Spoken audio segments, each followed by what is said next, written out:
নরম তুলতুলে সুন্দর এই রসগোল্লা সহজেই বাড়িতে বানিয়ে নিন। এই রকম রসগোল্লা বানানোর জন্য প্রত্যেকটা স্টেপ ফলো করা খুবই দরকার, তাই ভিডিওটা স্কিপ না করে ভালো করে লক্ষ্য করুন। প্রথমে একটা বাটির মধ্যে 4 টিস্পুন ভিনিগার নিয়ে নিচ্ছি। তারপর ওর মধ্যেই 4 টিস্পুন জল মিশিয়ে নিচ্ছি। এই মিক্সচারটা দিয়ে আমি ছানা কাটাবো। দেখুন এখানে একটা কড়াই নিয়ে নিয়েছি। কড়াইয়ের মধ্যে প্রথমে অল্প একটু জল দিয়ে দিলাম, তারপর তার মধ্যে দুধ দিয়ে দিচ্ছি। প্রথমে অল্প পরিমাণ জল দিলে তলায় দুধটা লেগে যায় না। এখানে আমি 1 লিটার ফুল ফ্যাট মিল্ক নিয়েছি। এরপর দুধটা মিডিয়াম হিটে গরম করে নেব। প্রথমে আমি একটু নেড়ে দিচ্ছি, তারপর এটা ফুটতে দেব।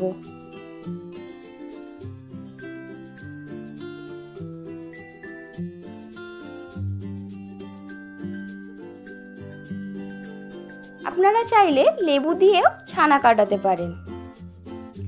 দেখুন দুধটা এবার ফুটতে শুরু করেছে, দুধটা ফুটে উঠেছে।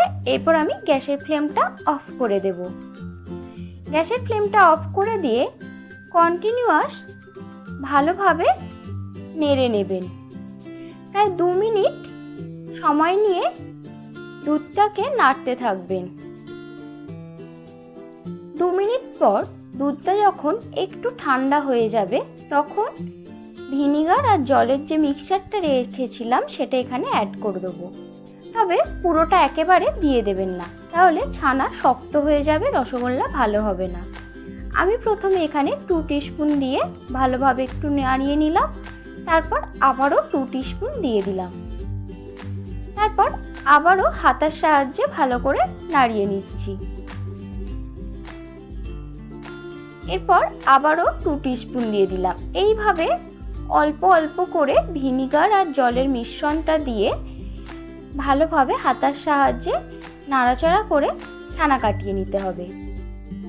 দেখুন এবার বাকি যেটা ছিল সেই মিশ্রণটা আমি দিয়ে দিয়েছি। দেখুন আমাদের ছানা কেটে গেছে। এরপর এই ছানাটাকে আমি একটা পরিষ্কার মসৃণ কাপড়ের মধ্যে নিয়ে নিচ্ছি।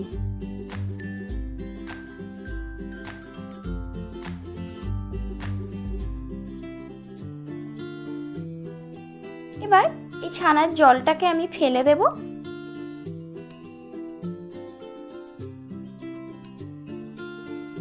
রসগোল্লা বানানোর সময় প্রত্যেকটা স্টেপ ভালোভাবে ফলো না করলে রসগোল্লা হয় ভেঙে যাবে, নয়তো খুব শক্ত হয়ে যাবে। এরপর ছানাটাকে ভালো করে নর্মাল জল দিয়ে ধুয়ে নিতে হবে। খুব বেশি ধোয়ার প্রয়োজন নেই, একবার ভালোভাবে ধুয়ে নিলেই হবে। এরপর ছানা থেকে জলটা ঝরিয়ে নিচ্ছি।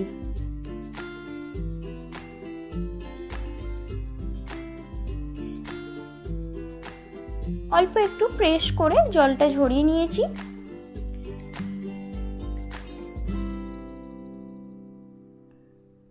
তারপর ছানাটাকে একটা কোনো কিছুর ওপর রেখে প্রেসার দিতে হবে। এখানে আমি বেলন চাকি দিয়ে প্রেসার দিয়ে তার উপরে একটা ভারী বাটি চাপা দিয়ে দিচ্ছি।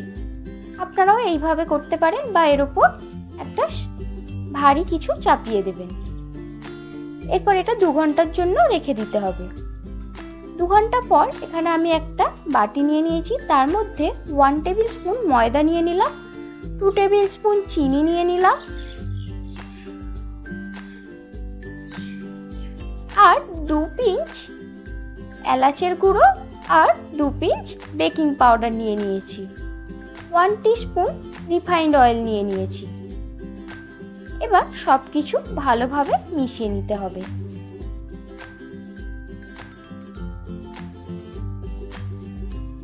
এরপর একটা বড় থালা নিয়ে নিয়েছি, তার মধ্যে ছানাটাকে নিয়ে নিচ্ছি। দেখুন ছানাটা 2 ঘন্টা পর জল ঝরে এই রকম তৈরি হয়েছে। ছানাটাকে এবার হাত দিয়ে প্রেস করে করে মেখে নিতে হবে। খুব ভালোভাবে ছানাটাকে আমি মেখে নেব।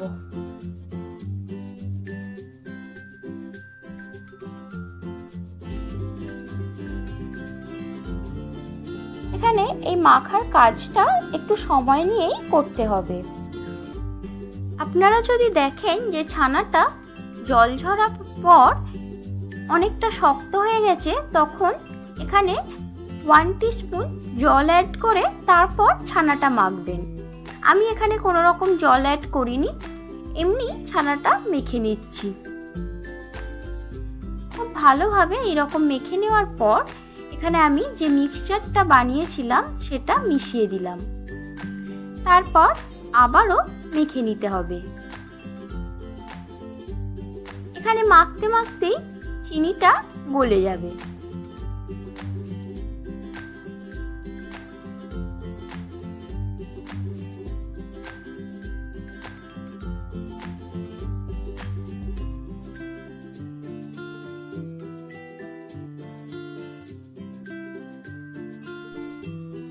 এখানে যতক্ষণে মাখছি ততক্ষণে আমি অন্যদিকে গ্যাসে কড়াই বসিয়ে নিয়েছি, তার মধ্যে চিনি দিয়ে দিলাম। এখানে আমি 2.5 কাপ চিনি নিয়েছি। এখানে কিন্তু 2.5 কাপ চিনি নিতে হবে 1 লিটার দুধের জন্য। তারপর এখানে 2 কাপ জল দিয়ে দিলাম। রসগোল্লার রস পাতলা হয়, তাই এখানে এই চিনি আর জলের পরিমাণটাই আপনাদের ব্যবহার করতে হবে। এবার ঢাকা দিয়ে লো ফ্লেমে এটা রান্না হতে দেবো। তারপর আবারও আমি ছানার মিশ্রণটাকে ভালো করে মেখে নিচ্ছি।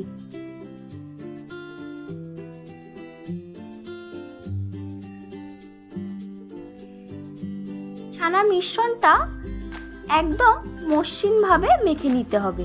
দেখুন, বেশ খানিকক্ষণ মাখার পর ছানার মিশ্রণটা এখন আমার অনেকটাই মসৃণ হয়ে গেছে আর অনেক নরমও হয়ে গেছে।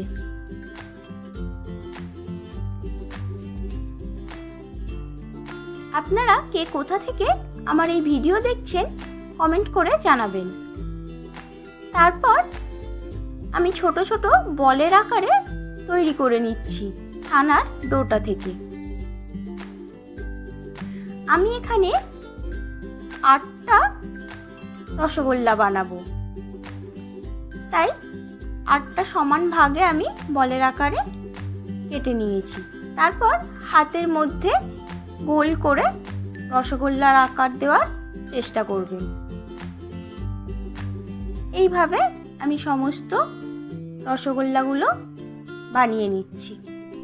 এদিকে আমাদের চিনির রসটা রেডি হয়ে গেছে। এর মধ্যে একে একে রসগোল্লাগুলো দিয়ে দিতে হবে। এখানে চিনিটা যখন গলে যাবে আর রসটা ফুটতে শুরু করবে, তখনই ছানার বলগুলো দিয়ে দিতে হবে আর গ্যাসের ফ্লেমটা হাইতে করে দিতে হবে। এরপর এটা ঢাকা দিয়ে দেব। ঢাকা দিয়ে 3 মিনিটের জন্য রান্না হতে দেব। অবশ্যই গ্যাসের ফ্লেমটা হাইতে রাখতে হবে। 3 মিনিট পর ঢাকাটা খুললাম। এরপর এখানে একটা চামচের সাহায্যে রসগোল্লাগুলোকে হালকা একটু নাড়িয়ে দিচ্ছি।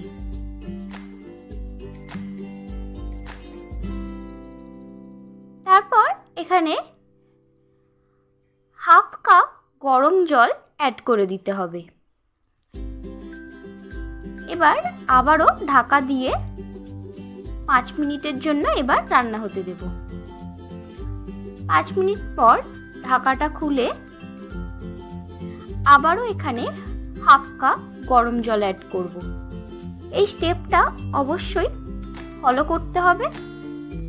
আর যতক্ষণ ছাড়া আর যত কাপ জল অ্যাড করছি সেটাও খেয়াল করে আপনাদের অ্যাড করতে হবে।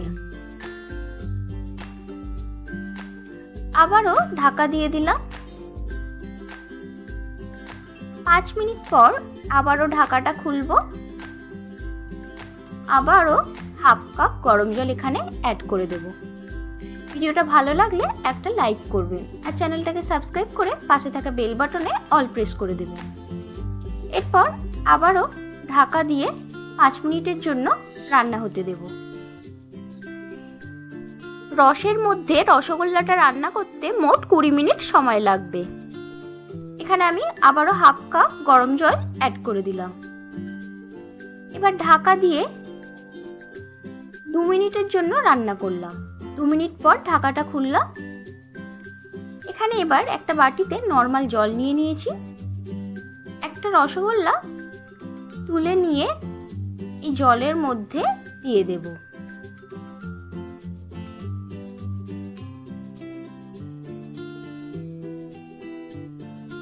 যদি রসগোল্লাটা ডুবে যায় তাহলে জানবেন রসগোল্লাটা আপনাদের তৈরি হয়ে গেছে।